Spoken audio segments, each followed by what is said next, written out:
ನಾವೆಲ್ಲ ಪಾಲ್ಗೊಂಡಿದ್ದೀವಿ. ಈ ದಿನ ನಮಗೆ ಒಂದು ಧೇತಕವಾದಂಥ ದಿನ. ಇದೇ 100 ವರ್ಷದ ಹಿಂದೆ 1925ರಲ್ಲಿ ವಿಜಯದಶಮಿಯಂದು, ಅಂದರೆ ರಾಷ್ಟ್ರೀಯ ಸ್ವಯಂ ಸೇವಕ ಸಂಘ ಅಂತ ಹೆಸರು ಬರಬೇಕು ಅಂದರೆ ಏಪ್ರಿಲ್ 17, 1925ರಲ್ಲಿ ಹೆಡ್ಗೇವಾರ್ ಅಂದರೆ ತಮ್ಮೆಲ್ಲರಿಗೂ ಈಗ ಚಿರಪರಿಚಿತ ಆಗಿದೆ. ನೀವು ಒಂದು ಕಲ್ಪನೆ ಮಾಡಿಕೊಳ್ಳಿ, ಹೇಗೆ ಹೆಡ್ಗೇವಾರ್ ನಮ್ಮ ಥರನೇ ಟೋಪಿ ಹಾಕ್ಕೊಂಡು ಅವರು ಸಂಘನ ಸ್ಥಾಪನೆ ಮಾಡಬೇಕು ಅಂತ ಹೇಳಿ ಏಪ್ರಿಲ್ 17, 1925ರಲ್ಲಿ ಇಂಥ ಪುಟ್ಟ ಬಾಲಕರ ಜೊತೆ ಒಂದು 5 ಜನ ನಮ್ಮವರೇ ಆದಂಥ ಈ ಒಂದು ಏನು ಸ್ಥಿತಿ ನಮ್ಮ ಭಾರತ ದೇಶದಲ್ಲಿ ಹೇಗಿತ್ತು, ಹಿಂದೂ ಅಂದರೆ ನಾವು ಹೇಳೋಕ್ಕೆ ನಮಗೆ ಕಷ್ಟಕರವಾಗ್ತಾ ಇತ್ತು. ಹಿಂದೂ ಅನ್ನೋದು ಬೇಡ, ಸನಾತನ ಧರ್ಮ ನಮಗೆ ಎಲ್ಲೋ ಮರೆಮಾಚಿತ್ತು. ಯಾಕೆಂದರೆ 1000 ವರ್ಷಗಳ ಹಿಂದೆಯಿಂದ ನಮ್ಮ ದಬ್ಬಾಳಿಕೆ ಮಾಡಿಕೊಂಡು ನಮ್ಮತನವನ್ನು ನಾವು ಮರ್ತಿದ್ವಿ. ಯಾವಾಗ ನಮ್ಮತನವನ್ನು ನಾವು ಮರೆತರೆ ನಮ್ಮ ದೇಶಕ್ಕೆ ಅಲ್ಲ, ನಮ್ಮ ಕುಟುಂಬಗಳಿಗೆ, ಎಲ್ಲ ಕುಟುಂಬಗಳು ಸೇರಿ ಒಂದು ದೇಶ ಆಗತ್ತಲ್ಲ.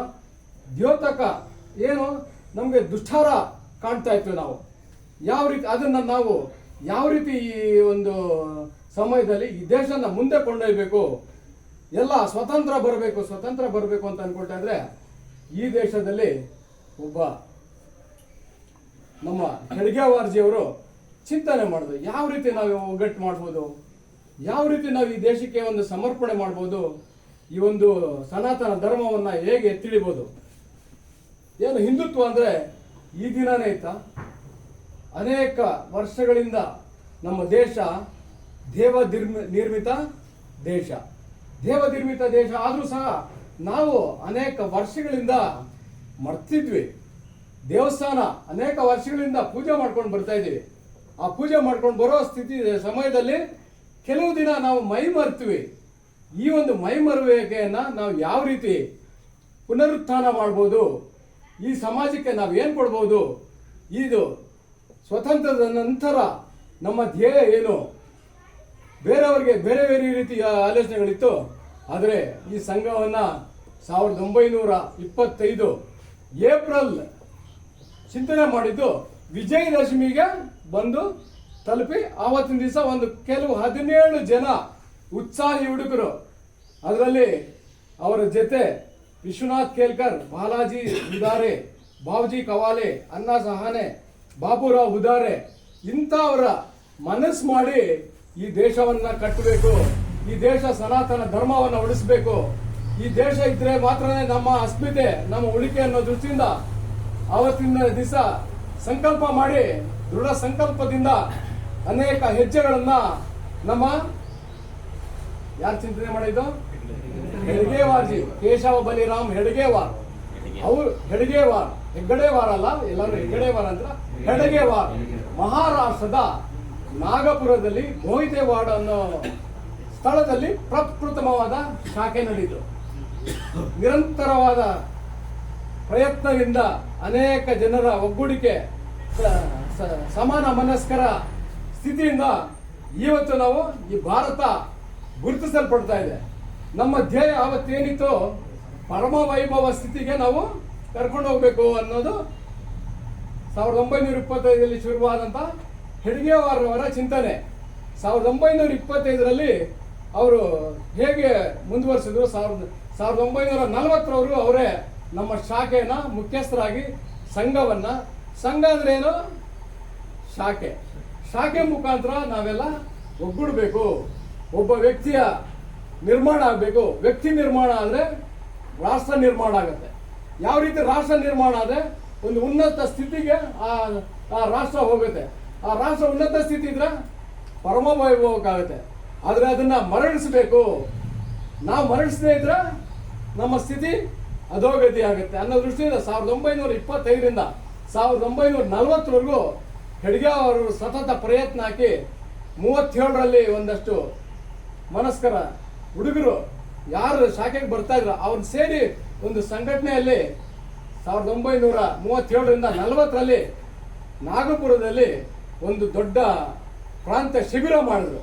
ಅಂದರೆ ಆ ಶಿಬಿರದಲ್ಲಿ ಏನು ನಾವು ಈಗ ಪ್ರಾಂತ್ಯ ಶಿಬಿರಗಳಿಗೆಲ್ಲ ಹೋಗ್ತೀವಲ್ಲ, ಹಾಗೆ ಆವತ್ತಿನ ದಿವಸದಲ್ಲಿ ಅವತ್ತು ಇಡೀ ಭಾರತ ದೇಶದಲ್ಲಿ ಯಾರೋ ಓದಕ್ಕೆ ಹೋಗ್ತಾರೆ ಇನ್ನೊಂದು ಕಡೆ, ಅಥವಾ ಏನೋ ಕೆಲ್ಸಕ್ಕೆ ಹೋಗ್ತಾರೆ, ವ್ಯಾಪಾರಕ್ಕೆ ಹೋಗ್ತಾರೆ, ಇನ್ನೊಂದು ವಿಚಾರನ ಅಲ್ಲಿಡ್ತಾರೆ. ಅದ್ರ ಜೊತೆಗೆ ಹೆಡ್ಗೇವಾರ್ಜಿ ಏನೋ ಮರ್ತಿದೀಯ ಅಂತ ಹೇಳಿದ್ರು ತಗೊಂಡೋಗೋರಿಗೆ. ಅದು ಏನು ಅಂದ್ರೆ ಸಂಘ ಸನಾತನ ಧರ್ಮವನ್ನ ನಾವು ಅಲ್ಲಿ ಪರಿಚಯ ಮಾಡಬೇಕು.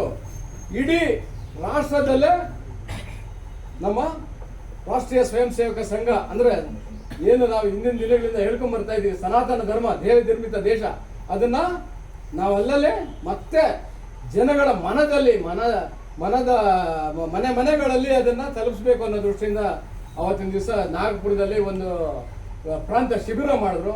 ಪ್ರಾಂತ ಶಿಬಿರ ಮಾಡಿ ಎಲ್ಲ ಬೇರೆ ಬೇರೆ ರಾಜ್ಯದ ಕಡೆಗೆಲ್ಲ ಹೋದ್ರು. ನಮ್ಮ ಕರ್ನಾಟಕಕ್ಕೆ ಬಂದಿದ್ದು ಮೊದಲನೇದಾಗಿ ಶಿವಮೊಗ್ಗಕ್ಕೆ, ಆಮೇಲೆ ಮತ್ತೆ ಮಂಗಳೂರಿಗೆ ತೆಗೆದು ಬಂದಿದ್ದಂಥವ್ರು ಯಾದವರಾವ್ ಜೋಶಿ ಅಂತ.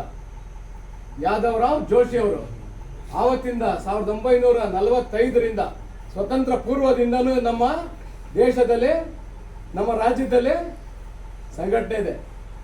ಅನೇಕ ಸಂಘ ಸಂಸ್ಥೆಗಳಲ್ಲಿ ಕೇಶವ ಬಲಿರಾಮ್ ಹೆಡ್ಗೇವಾರ್ ಒಂದು ಅವರು ತೊಡ್ಕೊಂಡಿದ್ರು. ಕಾಂಗ್ರೆಸ್ ಅಲ್ಲಿ ಕೂಡ ಅವರು ಕಾರ್ಯಕರ್ತರಾಗಿ ಮಾಡಿದ್ರು. ಆದ್ರೆ ಅವ್ರು ಇದ್ದ ಸಮಯದಲ್ಲಿ ಸಂಘನ ಬೆಳೆಸ್ತಾ ಹೋಗ್ಬೇಕು ನಾವು. ನಾನಿದ್ದ ಸಮಯದಲ್ಲಿ ಸಂಘ ಇರಬಾರ್ದು. ಯಾಕೆ ಇರಬಾರ್ದು ಸಂಘ ಅಂತ ಹೇಳಿದ್ವಿ. ಇಲ್ಲಿ ತನಕ ಬಂದು ಮುಟ್ಟಿದೆ 100 ವರ್ಷದ ತನಕ, ಇನ್ನೂ ಮುಂದುವರಿಯುತ್ತೆ. ಸಂಘ ಸ್ಟಾಪ್ ಆಗಬೇಕು ಅಥವಾ ನಿಂತು ಹೋಗ್ಬೇಕು. ಯಾಕೆ? ನಾವು ನಮ್ಮ ದೇಶ ಋಷಿಗಳಿಂದ ದೇವರಿಂದ ನಿರ್ಮಿಸಲ್ಬಿಟ್ಟ ದೇಶ, ಹಿಂದುತ್ವ ದೇಶ. ನಮ್ಗೆ ಯಾರೂ ಕಲಿಸೋ ಕೆಲಸ ಇಲ್ಲ. ನಾವು ಆವತ್ತಿನಿಂದ ವಸುದೈವ ಕುಟುಂಬಕಂ ಅಂತ ಹೇಳ್ತಾ ಇದೀವಿ, ಸರ್ವೇ ಜನ ಸುಖಿನೋ ಭವಂತು ಅಂತ ಹೇಳ್ತಾ ಇದೀವಿ. ಯಾರು ಹೇಳ್ಕೊಟ್ಟಿದ್ದು? ಸಂಘ ಹೇಳ್ಕೊಟ್ಟಿದ್ದ ಇದು ಅಲ್ಲ. ಆದ್ರೆ ಸನಾತನ ಧರ್ಮ ಮುಖ್ಯ, ಹಿಂದೂಗಳ ಒಗ್ಗೂಡುಗೆ ಮುಖ್ಯ. ಆದ್ರಿಂದ ನಾವು RSS ಅವತ್ತೇ ಸ್ಟಾಪ್ ಆಗಬೇಕು, ಅವತ್ತೇ ನಿಲ್ಲಿಸ್ಬೇಕು ಅಂತ ಹೇಳಿ ಹೆಡ್ಗೇವಾರ್ ಹೇಳಿದ್ರು. ಆದ್ರೆ ಅದನ್ನು ಬರ್ತಾ 1945ರಿಂದ 70ರವರೆಗೂ ನಮ್ಮ 2ನೇ ಸರಸಂಘ ಚಾಲಕರಾದಂಥ ಗುರೂಜಿ ಅವರು, ಡಾಕ್ಟರ್ ಜಿ ಅವರು ಗುರೂಜಿ ಅವರಿಗೆ ಬಿಟ್ಕೊಟ್ರು. ಗುರೂಜಿ ಅಂದ್ರೆ ಯಾರು? ಮಾಧವ ಸದಾವ ಶಿವರಾವ್ ಗೋಳ್ವಳ್ಕರ್ ಅಂತ. ಅವರು ಒಬ್ಬ ಒಂದು ಸಂಸ್ಥೆಗೆ ಓದಕ್ಕೆ ಹೋದ್ರು. ಯಾವುದು? ನಮ್ಮ ದೇಶದ ಅತ್ಯಂತ ಉನ್ನತ ಸ್ಥಿತಿಯಲ್ಲಿ ಇತ್ತು ಹಿಂದೂ ಮಹಾಸಭಾದ ಮದನ್ ಮೋಹನ್ ಮಾಳ್ವೆ ಅವರ ಗುರುಗಳು. ಅವರನ್ನ ಸಂಘಕ್ಕೆ ಪರಿಚಯ ಮಾಡಿದ್ದು ನಮ್ಮ ಇದೇ ಹೆಡ್ಗೇವಾರ್ ಅವರು. ಹೆಡ್ಗೇವಾರ್ ಅವರು ಅನೇಕ ವಿಚಾರಗಳನ್ನ ಅವರ ಮನಸ್ಸಿನಲ್ಲಿ ಇಟ್ಕೊಂಡು ವ್ಯಕ್ತಿ ನಿರ್ಮಾಣ ಅಂದ್ರೆ ದೇಶ ನಿರ್ಮಾಣ ಅನ್ನೋ ಕಡೆ ಕರ್ಕೊಂಡೋದು. ಅವರ ಒಂದು ಸ್ಥಿತಿಯಲ್ಲಿ, ಅವರ ಕಾಲಘಟ್ಟದಲ್ಲಿ 1945ರಿಂದ 1970ರವರೆಗೂ ಅವರು ಸಂಘನ ಯಾವುದೋ ಮಟ್ಟಕ್ಕೆ ಬೆಳೆಸಿದ್ರು. ಯಾವ ಮಟ್ಟಕ್ಕೆ ಬೆಳೆಸಿದ್ರೆ, ಇವತ್ತು ಸಂಘನ ಬೆಳೆಸಿದ್ದು ಸ್ಥಾಪನೆ ಮಾಡಿದ್ದು ಡಾಕ್ಟರ್ ಜಿ ಆದ್ರೆ, ಅದನ್ನ ಬೆಳೆಸಿದ್ದು ಯಾರು? ಗುರೂಜಿ ಅವರು, ಮಾಧವರಾವ್ ಸದಾಶಿವರಾವ್ ಗೋಳ್ವಳ್ಕರ್. ಅದೇ ರೀತಿ ಸಂಘಕ್ಕೆ ಅನೇಕ ಆಪಾದನೆಗಳು ಬಂತು. ಇದ್ಯಾವುದೋ ಹುಚ್ಚ ತಂಡ, ಏನು ಮಾಡಕ್ಕಾಗಲ್ಲ ಇದರ ಹೆಡ್ ಒಬ್ಬ ಗವಾರ, ಇದನ್ನ ಹೆಡ್ಗೇವಾರ್ಗೆ ಹೇಳ್ತಾ ಇದ್ರು ಆಗೋದಿಲ್ಲ ಅಂತ.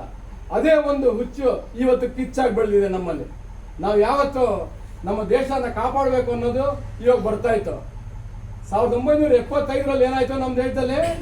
ಅತ್ಯಂತ ಕರಾಳ ದಿನಗಳು. ಇಡೀ ನಮ್ಮ ದೇಶನ ಏನನ್ನ ಹೇಳಿದ್ರು ಒಬ್ರೆ, ಯಾರು? ಅಂದಿನ ಪ್ರಧಾನಿ. ಆ ಪ್ರಧಾನಿ ಏನ್ ಹೇಳಿದ್ರೆ ಅದನ್ನೇ ಮಾಡಬೇಕು. ಇದು ಪ್ರಜಾಪ್ರಭುತ್ವ ಆದ್ರೂ ಸಹ ಪ್ರಜಾಪ್ರಭುತ್ವದ ನಿರ್ನಾಮಕ ಮಾಡೋ ಸ್ಥಿತಿ ಆವಾಗಲೇ ಅವ್ರು ಸ್ಥಾಪನೆ ಮಾಡ್ಕೊಂಡು ಬಂದಿದ್ದ ಅವ್ರ ಮನಸ್ಸುಗಳಲ್ಲಿ. ಅದನ್ನ ಭೇದಿಸಿ ಸಂಘನ ಏನು ನಿಕ್ಕರ್ ಯಾರು ಹಾಕೊಂಡಿರ್ತಾರೆ, ಇವನ್ ಸಂಘ ಒಳಗಡೆ ಹಾಕೋ, ಇವನ್ RSS ಒಳಗಡೆ ಹಾಕೋ, ಅವನೊಬ್ಬ ಪತ್ರಕರ್ತ ಒಳಗಡೆ ಹಾಕೋ. ಈ ಸಮಯದಲ್ಲೂ ಸಹ ಸಂಘ ತನ್ನ ಕಬ್ಬಂದ ಬಾಹುಗಳಿಂದ, ತನ್ನ ದೃಢವಾದ ನೆಲೆಯಿಂದ ನಾವು ಸಂಘನ ಬೆಳೆಸ್ಕೊಂಡು ಬಂದಿದ್ದೀವಿ. ಆವತ್ತು ಸಹ ಇದ್ದೀವಿ, ಇವತ್ತು ಸಹ ಇದ್ದೀವಿ. ಹೇಗೆ ಅನೇಕ ಬರ್ತಾ ಇನ್ನ 1965ರಲ್ಲಿ ವಿಶ್ವ ಹಿಂದೂ ಪರಿಷತ್ ಅನೇಕ ಸಂತರು ಈ ಒಂದು ಕಾರ್ಯವನ್ನು ಮಾಡಬೇಕು, ನಮ್ಮ ಸನಾತನ ಧರ್ಮನ ಉಳಿಸಬೇಕು ಅಂತ ಹೇಳಿದ್ರೆ ನಾವು ಮೊದಲನೇದಾಗಿ ಗಟ್ಟಿಯಾಗಬೇಕು ಅಂತೇಳಿ ವಿಶ್ವ ಹಿಂದೂ ಪರಿಷತ್ ಪ್ರಾರಂಭ ಆಯಿತು. ಅದೇ ರೀತಿ ರೈತರಿಗೆ ನಾವು ಸಾವಯವ ಕೃಷಿ ಮಾಡಬೇಕು, ನಾವು ಸಾವಯವ ಬೆಳೆ ಕೊಡಬೇಕು, ನಮ್ಮ ದೇಶದ ನಮ್ಮ ಸ್ವಾವಲಂಬಿಗಳಾಗಬೇಕು ಅಂತ ಹೇಳಿ ಕೃಷಿ ಪದ್ಧತಿಗಳನ್ನು ತಿಳಿಸ್ತಾ ಬಂತು. ಅದೇ ಭಾರತೀಯ ಮಜ್ದೂರ್ ಸಂಘ. ಅದೇ ರೀತಿ ಬಜರಂಗ್ ದಳ, ಹಿಂದೂ ಜಾಗರಣ ವೇದಿಕೆ, ಅಖಿಲ ಭಾರತೀಯ ವಿದ್ಯಾರ್ಥಿ ಪರಿಷತ್ ವಿದ್ಯಾರ್ಥಿಗಳಿಗಾಗಿ, ಮಕ್ಕಳಿಗಾಗಿ ಬಾಲಗೋಕುಲ, ವಿಶ್ವ ಹಿಂದೂ ಪರಿಷತ್, ಇದೇ ರೀತಿ ಅನೇಕ ವಿಚಾರಗಳ ಅನೇಕ ಮನಸ್ಥಿತಿಯವರ ಒಳ್ಳೆತನವನ್ನು ಕಂಡುಹಿಡಿದು ಅನೇಕ ಸಂಘ ಸಂಸ್ಥೆಗಳಲ್ಲಿ ಪ್ರಾರಂಭ ಮಾಡ್ತು. ವಿದ್ಯಾಭಾರತಿ ವಿದ್ಯಾಸಂಸ್ಥೆಗಳು ಇವತ್ತಿಗೆ ನಮ್ಮ ದೇಶದಲ್ಲಿ ಅನೇಕ ವಿದ್ಯಾಸಂಸ್ಥೆಗಳು ಸಂಘದಿಂದ ನಡೆಸಲ್ಪಡ್ತಾ ಇದೆ. ಸಹಕಾರ ತತ್ವ, ಸಹಕಾರ ಭಾರತಿ, ಸಹಕಾರಗಳು ಏನು ಹಾಲಿಂದ ಇದಿತ್ತಲ್ಲ, ಹಾಲಿಂದ ಸಂಘ ಇದೆ, ನಮ್ಮ ನರಸಿಂಹ ರೆಡ್ಡಿ ಅವರು ಇದ್ದಾರೆ ಆ ಸಂಘಕ್ಕೆ ಅಧ್ಯಕ್ಷರಾಗಿ. ಅದೇ ರೀತಿ ಅನೇಕ ಸಂಘ ಸಂಸ್ಥೆಗಳು ಯಾವುದು ಚೆನ್ನಾಗಿರುತ್ತೆ, ಯಾರ ಮನಸ್ಥಿತಿಯನ್ನು ನಾವು ಮುಂದಕ್ಕೆ ತಗೊಂಡು ಹೋಗ್ಬೋದು ಅಂತ ಸಂಘ ಸಂಸ್ಥೆಗಳಲ್ಲಿ ಜಲಭಾರತಿ, ಯಕ್ಷ ಭಾರತಿ, ಈ ಥರ ಅನೇಕ ಆಯಾಮಗಳು 45 ಆಯಾಮಗಳಲ್ಲಿ ಸಂಘ ತನ್ನ ಕೆಲಸವನ್ನು ವಿಸ್ತರಣೆ ಮಾಡ್ತಾ ಬಂತು. ಆ ವಿಸ್ತರಣೆಯ ಸಮಯದಲ್ಲಿ ಅದೇ ರೀತಿ ನಮ್ಮ ಒಬ್ಬ ದೂರದೃಷ್ಟಿಕೋನ ಇರ್ತಕ್ಕಂಥ ಒಬ್ಬ ರಾಜಕೀಯ ಇದು ಕೂಡ ನಾವು ಬಂದ್ವಿ. ಇವತ್ತಿನ ಪರಿಸ್ಥಿತಿಯಲ್ಲಿ ಈ ಒಬ್ಬ ಸ್ವಯಂ ಸೇವಕ ಈ ದೇಶದಲ್ಲಿ ರಾಜ್ಯಭಾರ ನಡೆಸಿದ್ರೆ ಯಾವ ರೀತಿ ಈ ದೇಶಕ್ಕೆ ನಾವು ತೋರಿಸ್ಬೋದು, ಆ ಥರ ನಿರ್ದೇಶನಗಳು ನಮ್ಮ ಕಣ್ಮುಂದೆ ಬರ್ತಾ ಇದೆ. ನಮ್ಮ ದೇಶದ ಪ್ರಧಾನಿ ಒಬ್ಬ ಸ್ವಯಂ ಸೇವಕ ಅಂದರೆ ಯಾವ ರೀತಿ ಇರುತ್ತೆ ಅಂತ. ಈಗ 1975 ನಂತರ ಅನೇಕ ಸಂಘ ಸಂಸ್ಥೆಗಳು ಬಂತು, ವಿಶ್ವ ಹಿಂದೂ ಪರಿಷತ್ ಬಂತು, ಎಲ್ಲ ಅನೇಕ ವಿಚಾರಗಳು ಬಂತು. ಸಹಕಾರ ಭಾರತಿ ಇವತ್ತು ಯಾವ ರೀತಿ ಮಾಡ್ತಾ ಇದೆ ಅಂದರೆ ಸಹಕಾರ ಕ್ಷೇತ್ರದಲ್ಲಿ ನಮ್ಮ ಅನೇಕ ವಿಚಾರಗಳನ್ನು ಮಂಡನೆ ಮಾಡ್ತಾ ಇದೆ ರಾಷ್ಟ್ರೀಯ ಸ್ವಯಂ ಸೇವಕ ಸಂಘ. ಅದೇ ರೀತಿ ಬರ್ತಾ ಬರ್ತಾ ಒಂದು ಚಿಕ್ಕ ಒಂದು ಎಕ್ಸಾಂಪಲ್ ಹೇಳ್ತೀನಿ. ಒಬ್ಬ ಮೌಲ್ವಿ ಏನು ಮಾಡ್ತಾನೆ, ಒಬ್ಬ ಮೌಲ್ವಿ ತನ್ನ ಕಾರ್ಡು ಏನು ಡೆಬಿಟ್ ಕಾರ್ಡು ಅಥವಾ ಕ್ರೆಡಿಟ್ ಕಾರ್ಡ್ ಇಟ್ಕೊಂಡು ಇದು ಮಾಡ್ತಾನೆ, ಅದು ಬ್ಲಾಕ್ ಆಗಿರುತ್ತೆ. ಒಂದು ಕಸ್ಟಮರ್ ಕೇರ್ಗೆ ಫೋನ್ ಮಾಡ್ತಾನೆ ಅಂತ ಹೇಳ್ತಾರೆ. ಕಸ್ಟಮರ್ ಕೇರ್ ಫೋನ್ ಮಾಡಿದಾಗ ಆ ಕಾರ್ಡ್ ಮೇಲೆ ಇರುತ್ತೆ ಕಸ್ಟಮರ್ ಕೇರ್, ಹೇಳಿದಾಗ ನೀವು ಹತ್ತಿರ ಇರ್ತಕ್ಕಂಥ ಒಂದು ಶಾಖೆಗೆ ಹೋಗಿ ಅಂತ ಹೇಳ್ತಾರೆ. ಆ ಶಾಖೆಗೆ ಹೋಗಿ ಅಂತ ಹೇಳಿದಾಗ ಏನಪ್ಪ ಈ ಒಂದು RSS ನವರು ಬ್ಯಾಂಕುಗಳನ್ನ ಅವ್ರು ಮಾಡ್ಕೊಂಡ್ಬಿಟ್ಟಿದಾರ, ಶಾಖೆ ಸಂಘ ಅಂದ್ರೆ ಇಷ್ಟು ಮಟ್ಟಕ್ಕೆ ಬೆಳೆಯುವಂತ ಸ್ಥಿತಿ ಇವತ್ತಿನ ದಿವಸ ಬಂದಿದೆ. ಆ ಮೌಲ್ವಿಗೆ ಏನಪ್ಪ RSS ನವರು ಈ ರೀತಿ ಮಾಡ್ತಾ ಇದಾರ ಕೆಲಸ ಅನ್ನೋದನ್ನ ಅವ್ರ ಮನ್ಸಿಗೂ ಬಂತು. ಈ ರೀತಿ ಅನೇಕ ವಿಚಾರಗಳನ್ನ ನಾವು ಮಂಡನೆ ಮಾಡ್ತಾ ಬಂದಿದ್ದೇವೆ ಸಂಘದವರು. ನಾವು ಉತ್ತಮರಾದ್ರೆ ಈ ದೇಶ ಮಂಟೆ ಮನುಷ್ಯರು ಮಟ್ಟಿ ಕಾದು ಈ ದೇಶ ಮಂಟೆ ಮನುಷ್ಯರು ಅಂತ ಒಂದು ತೆಲುಗು ಹಾಡಿದೆ. ಆ ಹಾಡಂದ್ರೆ ಬರೀ ಈ ನೆಲ ಅಂದ್ರೆ ಮಣ್ಣು ಇದೊಂದೇ ಅಲ್ಲ, ನಾವು ಮನುಷ್ಯರು ಯಾವ ರೀತಿ ಮನುಷ್ಯರು ಉತ್ತಮ ಗುಣಮಟ್ಟವನ್ನು ಬೆಳೆಸ್ಕೋಬೇಕು. ಅದಕ್ಕೆ ಏನ್ ಮಾಡಬೇಕು ಅಂದ್ರೆ ಪ್ರತಿನಿತ್ಯ ನಮ್ಮ ವಸತಿಗಳಲ್ಲಿ, ನಮ್ಮ ಜಾಗಗಳಲ್ಲಿ, ನಮ್ಮ ಮನೆಗಳಲ್ಲಿ, ನಮ್ಮ ಮನಸ್ಸುಗಳಲ್ಲಿ ದಿನ ಶಾಖೆಗೆ ಹೋಗ್ಬೇಕು. ಆ ಶಾಖೆಗೆ ಹೋಗೋದ್ರಿಂದ ನಮ್ಮ ಶಾರೀರಿಕ ಮಟ್ಟ, ನಮ್ಮ ಬೌದ್ಧಿಕ ಮಟ್ಟ, ನಮ್ಮ ಸಂಸ್ಕಾರ ಮಟ್ಟ ಮೂರೂ ಬೆಳೀತಾ ಹೋಗುತ್ತೆ. ಯಾವ ರೀತಿ ನಾವು ಮನೆಯಲ್ಲಿ ತಾಮ್ರದ ಪಾತ್ರ ನೋಡಿದೀರಾ? ತಾಮ್ರದ ಪಾತ್ರ ಏನಾಗುತ್ತೆ, ನೀರಾಕಿಟ್ಟಿರ್ತೀವಿ. ನೀರಾಕಿಟ್ಟಾಗ ಒಂದಿನ 2 ದಿನ ಚೆನ್ನಾಗಿರುತ್ತೆ, ಅಂದ್ರೆ ತೊಳೆದಿಟ್ಟಿರ್ತೀವಿ. 3ನೇ ದಿನ ಏನಾಗತ್ತೆ, ತಪ್ಪಾಗತ್ತೆ, ಅದರ ಮಿಂಚುನು ಹೋಗುತ್ತೆ. ಆದ್ರಿಂದ ನಾವೇನ್ ಮಾಡಬೇಕು, ಪ್ರತಿ ದಿನ, ಪ್ರತಿ ವಾರ, ಪ್ರತಿ 15 ದಿವಸಕ್ಕೆ ಶಾಖೆಗಳಿಗೆ ಹೋಗ್ಬೇಕು. ಆ ಶಾಖೆಯಿಂದ ನಾವು ಗಟ್ಟಿಯಾಗಬೇಕು, ಸದೃಢರಾಗಬೇಕು. ನಾವು ಸದೃಢರಾದ್ರೆ ಈ ದೇಶ ಸದೃಢವಾಗತ್ತೆ ಅನ್ನೋ ದೃಷ್ಟಿಯಿಂದ ನಾವು ಆ ಇದಕ್ಕೆ ಹೋಗ್ಬೇಕು. ಈ 100ರ ಸಮಯದಲ್ಲಿ ನಮ್ಮ ಸಂಘ ಅಥವಾ ನಾವೆಲ್ಲ ಏನು ಯೋಚನೆ ಮಾಡ್ಬೋದು, ಯಾವ ರೀತಿ ಮಾಡ್ಬೋದು ಹೇಳಿ ಅಣ್ಣ. ಗಾಡಿಯಲ್ಲಿ ಹೋಗ್ತಾ ಇರ್ತಾರೆ ಯಾರೋ 4 ಜನ, ಇಲ್ಲ ನಾವೇ ಹೋಗ್ತಾ ಇರ್ತೀವಿ. ನಾವು ಇವತ್ತಿಂದನೇ ನಿಲ್ಲಿಸ್ಬೇಕು. ಏನು ಈ ಭಾರತ ದೇಶದ ಕಾನೂನಿದೆ ಅದನ್ನ ಗೌರವಿಸಬೇಕು, ಅಂದ್ರೆ ಇಬ್ರು ಹೋಗ್ಬೇಕು ಅಲ್ವಾ. ಮತ್ತೆ ಪ್ಲಾಸ್ಟಿಕ್ ಇಂದ ಎಲ್ಲಿಂದ ಎಲ್ಲೆಲ್ಲಿಗೆ ದುರಂತ ಆಗ್ತಾ ಇದೆ. ಪ್ಲಾಸ್ಟಿಕ್ಕಿಂದ ಏನಾಗ್ತದೆ, ಪರಿಣಾಮಗಳಿಗೆ ಹೋಗ್ತಾ ಇದೆ, ಕ್ಯಾನ್ಸರ್ ಬರ್ತಾ ಇದೆ. ಆ ಲೋಟಗಳು ಎಲ್ಲದರಲ್ಲಿ ಕಾಫಿ ಲೋಟಗಳು ಕುಡಿದಿರ್ತೀವಿ, ಅಲ್ಲೇ ಕುಡಿದು ರೋಡಲ್ಲಿ ಬಿಸಾಡ್ತೀವಿ. ಅದನ್ನು ಒಂದು ಡಸ್ಟ್ಬಿನಲ್ಲಿ ಹಾಕಬೇಕು. ಅವ್ರಿಗೂ ಹೇಳಬೇಕು, ನಾವು ನಮ್ಮ ಕರ್ತವ್ಯಗಳ ಅನೇಕ ವಿಚಾರಗಳು, ನಮ್ಮ ಪರಿಸರ ಇದ್ರೆ, ಈ ಪಂಚತತ್ವಗಳಿದ್ರೆ ಮಾತ್ರ ನಾವು ಉಳಿಯೋಕ್ಕಾಗೋದು. ಅದನ್ನು ಉಳಿಸೋದು ಬೆಳೆಸೋದು ನಮ್ಮ ಜವಾಬ್ದಾರಿ. ಹಿಂದಿನ ಕಾಲದಲ್ಲಿ ಋಷಿಗಳು ಹೇಳ್ತಾ ಇದ್ರು, ಒಂದು ಹೋಮ ಮಾಡಬೇಕು ಅಂದ್ರೆ ಏನು ಮಾಡ್ತಾ ಇದ್ರು, ತಮ್ಮ ಶಿಷ್ಯಂದರಿಗೆ ಅಥವಾ ಯಾರು ಭಕ್ತರಿಗೆ ಹೇಳ್ತಾ ಇದ್ರು, ತಗೊಂಬನ್ನಿ, ಕಟ್ಗೆ ತಗೊಂಬನ್ನಿ, ಎಲ್ಲ ಪರಿಕರಗಳೆಲ್ಲ ತಗೊಂಬನ್ನಿ ಅಂತ. ನಾವೇನ್ ಮಾಡ್ತಾ ಇದ್ವಿ, ಅಲ್ಲಿ ನೆಲದಲ್ಲಿ ಬಿದ್ದಿರ್ತಕ್ಕಂಥ ಕಟ್ಗೆಗಳನ್ನ ಮಾತ್ರ ತರ್ತಾ ಇದ್ವಿ. ಋಷಿಗಳು ಹೇಳ್ತಾ ಇದ್ರು ಆವಾಗಿನ ಒಂದೇ ತತ್ವ.